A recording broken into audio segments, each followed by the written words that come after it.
Hi, and welcome back to the CG Bros. This is Brother Damien, and in this session, we're going to take some assets that we have in Maya and bring them into the Unity game engine. Now I'm going to assume that you've already got Maya and Unity installed on your system, so let's go ahead and bring up Maya with the scene we'll be using and get started. Now this scene is made up of a couple textured meshes that I got from www.3d-source.com. Now these are really nice because they have the textures including color, specular, and normal maps applied to them already. Now you want to be sure that you use normal maps for getting the high levels of detail and realism demanded by both gamers and the industry today. Now exchanging data assets between Maya and Unity is a relatively straightforward process because Unity can read in both Maya files and FBX files, meaning that you can use your Maya files directly as long as they're saved out in the MB format, or you can export your Maya file as an FBX and bring that into the Unity game engine. Now using Maya's native .mb format is the easiest way because it's literally automatic. So let's go ahead and load up Unity. Now in order for Unity to have access to the models you create in Maya, the file needs to be saved into or underneath the Unity project's assets folder. Now the project window here is an internal view of the folders on your hard drive, and these folders will contain all the assets that you use to build your game: animations, scripts, prefabs, textures, audio, and more. Now something I really like about Unity is that it allows you to keep your assets organized in a way that makes sense to you, and doesn't force you to use rigid, complex folder structures. So you can keep it as simple or as complex as you need it to be. Alright, let's create a folder in the project window and name it Assets, and another underneath it and name it Maya Assets, or whatever's meaningful to you. You can create subfolders or subcategories if you want to here. Alright, let's jump back to Maya real quick.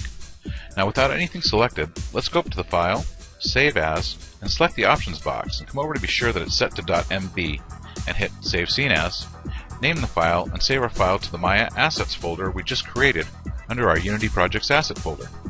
I'll call mine Crates1. Alright, going back to Unity, we can see that under the hood, Unity is automatically reading in our file and translating it into FBX formatted data stream that it natively understands. Now every time you save an asset out into or underneath the Unity Projects Asset folder, Unity will automatically update itself to reflect the new assets that were added. We can also bring our assets in by coming up here to the Asset menu and down to Import New Asset. We can also right-click down here into the project window and select Import New Asset as well, and navigate to our Maya, FBX, WAV file, or other asset. Now there's a fancier way to bring in your assets, and that's by dragging and dropping the file from the File Manager directly into the project window. Now the main reason for doing this might be to bring in a whole host of assets all at once. Now I don't really recommend doing this because I've seen people going crazy dragging things in and deleting them out, and their files and linkages would occasionally break. And if you put your time, hard work, and passion into creating these assets and hooking them in, I just say, do this at your own risk and don't say I didn't tell you. Now by being able to use the original Maya file, this gives us the advantage of avoiding the step of having to keep exporting and updating a separate FBX file. Now depending on the complexity of the meshes in the Maya file we're bringing over, the time it takes to actually do the conversion process can take several minutes, so be patient if it doesn't come up right away. Okay, so we can see that our file is now located under the Maya Assets folder. Now to get our geometry asset into our Unity scene, we simply drag and drop the asset into the Hierarchy panel. Or, we can place it in by dragging and dropping it into the Scene view. So by selecting the Move tool, we can move our mesh around. Or we can rotate it with the Rotate tool. Or scale it with the Scale tool. And by holding down the Control button while we move, rotate, and scale our objects, we can snap them to defined increments. You can pan around your scene view and objects using the Pan tool, and dolly in and out with the middle mouse scroller.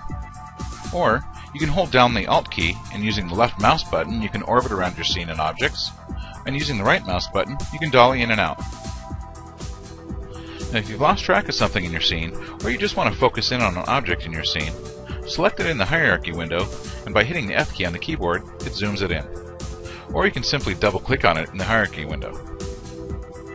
Check out some of our other sessions on Unity game development, where you'll learn to navigate settings in the Inspector window, how to create and place game objects, such as lights, cameras, and particle systems, how to add components to your game objects,